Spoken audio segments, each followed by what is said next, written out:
பணம். பிசினஸ் பண்ற எல்லாருக்குமே இதுதான் உயிர். ஆனா இந்த உயிரோட்டத்தை நாம எப்படி சரியா ட்ராக் பண்றது? அக்கவுண்டிங்னா சும்மா நம்பர்ஸை கூட்டி கழிக்கிற வேலைன்னு மட்டும் நினைச்சிடாதீங்க. அது ஒரு கம்பெனியோட மொத்த கதையும் சொல்ற ஒரு மொழி மாதிரி. வாங்க, அந்த மொழியோட சுவாரஸ்யமான கதையை இப்ப பார்க்கலாம். யோசிச்சு பாருங்க, நீங்க ஒரு பிசினஸ் பண்றீங்கன்னா உங்களுக்கு முதல்ல வர்ற கேள்வி இதுதான். பணம் வருது போகுது சரி, ஆனா இது எல்லாத்தையும் எப்படி ஒரு கண்ட்ரோல்ல வச்சுக்கிறது? ஒரு சின்ன பெட்டி கடையில இருந்து ஒரு பெரிய மல்டிநேஷனல் கம்பெனி வரைக்கும் எல்லாருமே ஃபேஸ் பண்ற ஒரு பெரிய சேலஞ்ச் இதுதான். சும்மா கற்பனை பண்ணி பாருங்க. ஒரு நாளைக்கு 100 ஏன் 1000 டிரான்சாக்ஷன்ஸ் கூட நடக்கலாம். ஒருத்தர் பொருள் வாங்குறாரு, இன்னொருத்தர் காசு கொடுக்கறாரு, சப்ளையருக்கு பேமெண்ட் போகுது. அப்பப்பா, இதையெல்லாம் யார் மண்டையில ஏத்தி வச்சுக்கிறது? இது ஒரு பெரிய தகவல் வெள்ளம் மாதிரி. கரெக்டா நீந்த தெரியலன்னா பிசினஸ் மொத்தமா மூழ்கிடும் பாத்துக்கோங்க. சரி, அப்போ இந்த குழப்பத்தை எப்படி சரி பண்றது? வாங்க பார்க்கலாம்.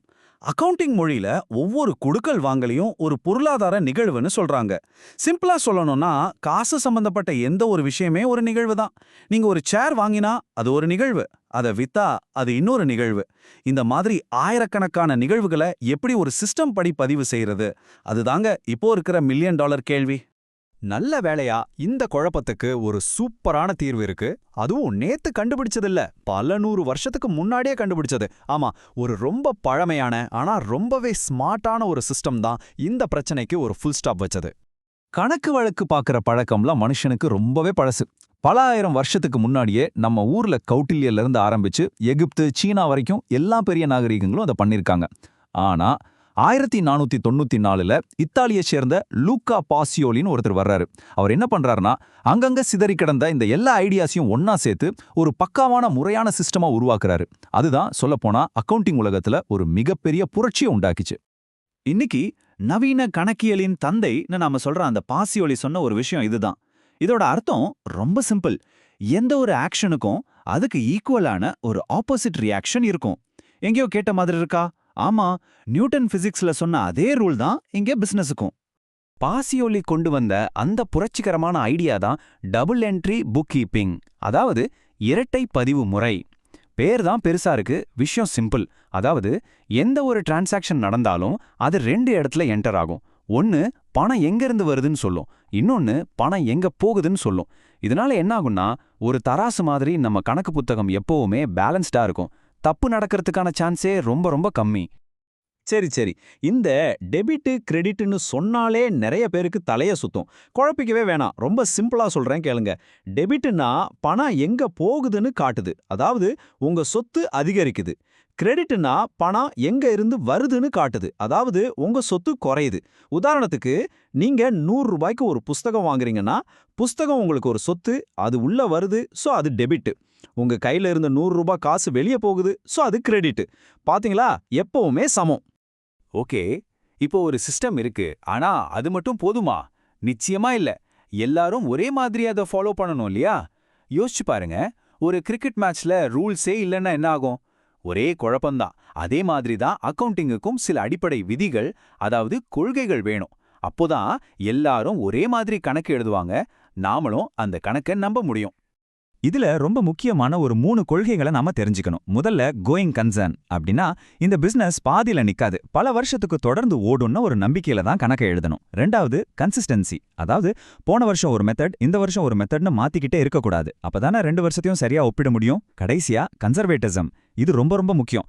ஒருவேளை நஷ்டம் வர வாய்ப்பு இருக்குன்னு தெரிஞ்சா அதை உடனே கணக்குல காட்டிடணும். ஆனா லாபம் கைக்கு வர்ற வரைக்கும் வெயிட் பண்ணி தான் கணக்குல காட்டணும். இது கம்பெனியை சேஃபா வச்சுக்கிற ஒரு சூப்பர் டெக்னிக்.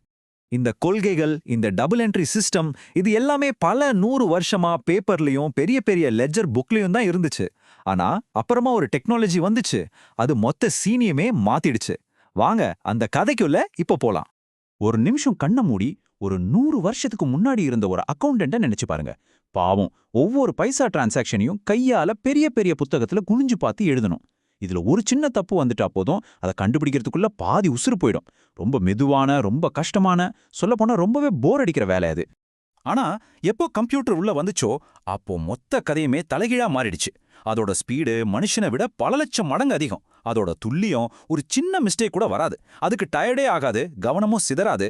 சொல்லப்போனா அக்கவுண்டிங்க்கு கம்ப்யூட்டர் ஒரு வரம் மாதிரின்னு தான் சொல்லணும். கம்ப்யூட்டரோட இந்த மேட்டிக் பவருக்கு காரணம் என்னன்னு தெரியுமா? அதுதான் CPU, அதாவது சென்ட்ரல் ப்ராசஸிங் யூனிட். சிம்பிளா சொன்னா இதுதான் கம்ப்யூட்டரோட மூளை. நீங்க சேல்ஸ்னு ஒரே ஒரு என்ட்ரி போட்டா போதும், அதுக்கு சம்பந்தப்பட்ட ஸ்டாக், ப்ராஃபிட், டாக்ஸ்னு எல்லா கணக்கையும் மாத்தி ரிப்போர்ட்டையும் ரெடி பண்ணி நொடி பொழுதில் உங்க முன்னாடி வச்சிடும். மனுஷங்க பல மணி நேரம் பண்ற வேலைய இது சும்மா சில செகண்ட்ஸ்ல முடிச்சிரும். அந்த டெக்னாலஜி தான் இன்னைக்கு சாஃப்ட்வேர் வடிவத்துல நம்ம எல்லாருடைய கையிலயும் இருக்கு. இப்ப இருக்கிற இந்த மாடர்ன் அக்கவுண்டிங் டூல்ஸ் எப்படி வேலை செய்யுதுன்னு பார்க்கலாமா? இன்னைக்கு நீங்க ஒரு பிசினஸ் ஆரம்பிக்கிறீங்கன்னா உங்களுக்கு முன்னாடி 2 ஆப்ஷன் இருக்கு. ஒன்னு ரெடிமேட் சாஃப்ட்வேர். இது நம்ம கடையில வாங்குற ரெடிமேட் சட்டை மாதிரி, விலை கம்மி, வாங்கி உடனே போட்டுக்கலாம். சின்ன பிசினஸ்க்கு இதுவே போதும். இன்னொன்னு டெய்லர் மேட் சாஃப்ட்வேர். இது ஒரு பெரிய கம்பெனிக்கு அவங்களுக்காகவே அளவெடுத்து தைக்கிற ஒரு கோட் சாஃப்ட் மாதிரி. செலவு கொஞ்சம் ஜாஸ்தி தான், ஆனா அவங்களுக்கு என்னென்ன தேவையோ அது எல்லாமே இதுல பக்காவா இருக்கும். அப்போ இந்த மாடர்ன் அக்கவுண்டிங் சிஸ்டம்ஸ்னால நமக்கு என்னதான் லாபம்? முதல்ல உங்க பிசினஸ்ல என்ன நடக்குதுன்னு ஒரு கண்ணாடி மாதிரி தெளிவா பார்க்கலாம். ரெண்டாவது, உங்க பிசினஸ் வளர வளர இந்த சாஃப்ட்வேரும் உங்க கூடவே சேர்ந்து வளரும்.